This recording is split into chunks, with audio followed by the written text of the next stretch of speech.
Hello everyone, কি খবৰ তোমালোকৰ? আজি আমি পঢ়িম ডিফেক্ট অফ মেটেৰিয়েল। দেখিছানে ডিফেক্ট অফ মেটেৰিয়েল কি ডিফেক্ট আছে?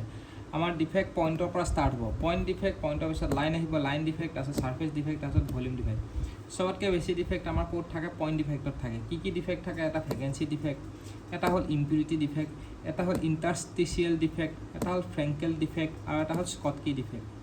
তো ভেকেন্সি ডিফেক্ট কি হয়? ভেকেন্সি ডিফেক্ট মানে যোনটো ক্ৰিষ্টেল ষ্ট্ৰাকচাৰ থাকে তাৰে পৰা যদি এটা এটম নাইকিয়া হৈ যায়, এটা এটম ভেকেণ্ট হৈ যায়, সেইটো কি বুলি কয়? ভেকেন্সি ডিফেক্ট বুলি কয়। নামতে আছে ভেকেণ্ট, সেইকাৰণে ভেকেন্সি। নেক্সট আহি গ'ল ইম্পিউৰিটি ডিফেক্ট। ইম্পিউৰিটি ডিফেক্ট মানে কি হয়? আমাৰ কি হয়, বেলেগ এটা এটম যদি সোমাই যায়, আমাৰ এইটো হ'ল এইকেইটা ব্লু কালাৰকেইটা আমাৰ এটম, ব্লু কালাৰকেইটা ছাপ'জ আমাৰ আইৰণ এটম হৈ গ'ল, এই ৰঙাকেইটা হৈ গ'ল আমাৰ কাৰ্বন এটম দেই। তো কি হৈ গ'ল? ইম্পিউৰিটি হ'ল নে নাই? আইৰণৰ লগত কাৰ্বন সোমাই গ'ল, তো এটা ইম্পিউৰিটি হৈ গ'ল। তো সেইটো এটা কিছুমান ক্ষেত্ৰত সেইবোৰ এটা ডিফেক্ট হিচাপে ধৰা হৈ যায়। যদি সেইটো বাহিৰৰ পৰা সোমোৱা এটমটোক আমি কি বুলি কওঁ? ফৰেন এটম বুলি কওঁ। বুজি পাইছা? বাহিৰৰ পৰা যোনটো এটম সোমায় সেইটোক আমি কি বুলি কওঁ? ফৰেন এটম বুলি কওঁ। তো বাহিৰৰ পৰা যদি কিবা এটম সোমায় তো সেইটো আমাৰ কি হ'ব? Foreign atom. বুজি পাইছা? আৰু সেইটো আমাৰ ডিফেক্টটো কয় ইম্পিউৰিটি এটম। নেক্সট আহিব interstitial defect. Interstitial defect to কি হৈ যায়? An interstitial defect occurs when an atom occupies a definite position in the lattice point which is not normally occupied in ideal crystal. মানে এটা definite position এটা যদি fixed position এটা যদি সি ধৰি লয়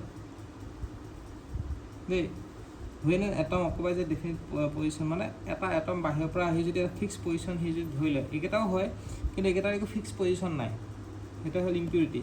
Interstitial মানে কি? An interstitial defect occurs when an atom occupies a definite position in the lattice point which is not normally occupied in ideal crystal. Ideal crystalত যেনে সেই পজিশ্যনটো জেনেৰেলি অকুপাই নকৰে, সেইটো যদি সেই এটমটো যদি সি ফিক্সড হিচাপে ধৰি লয়, যেনেকৈ মাজত কোনো এটম এনেকৈ ফিক্স হিচাপে নাথাকে, ই যদি ফিক্স হিচাপে থাকে সেইটো কি হৈ যাব? ইণ্টাৰষ্টিচিয়েল ডিফেক্ট হৈ যাব। তাৰপিছত আহিব ফ্ৰেংকেল ডিফেক্ট। ফ্ৰেংকেল ডিফেক্ট কি হয়? ফ্ৰেংকেল ডিফেক্ট মানে কি? when an ion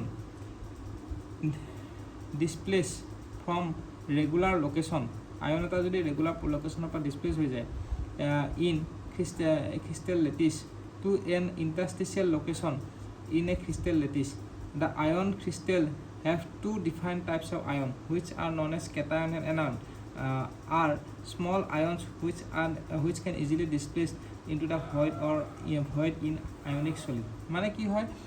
যেতিয়া আয়নিক ডিসপ্লেসমেন্ট হয়, ইন শর্ট যদি তুমি কোৱা আয়নটো মানে এটা ক্ৰিস্টাল ব্ৰেকডাউন হৈ পেলাই কেটায়ন আৰু এনায়ন হয়তো, সেই কেটায়ন এনায়নৰ যিকোনো এটা আয়ন হয়তো কেটায়ন হ'ব পাৰে নহয়তো এনায়ন হ'ব পাৰে, যদি ডিসপ্লেসড হৈ যায় নিজৰ অৰিজিনেল পজিশ্যনৰ পৰা, তো সেইটো আয়নিক ডিসপ্লেসমেন্টটোকে আমি কি বুলি কওঁ?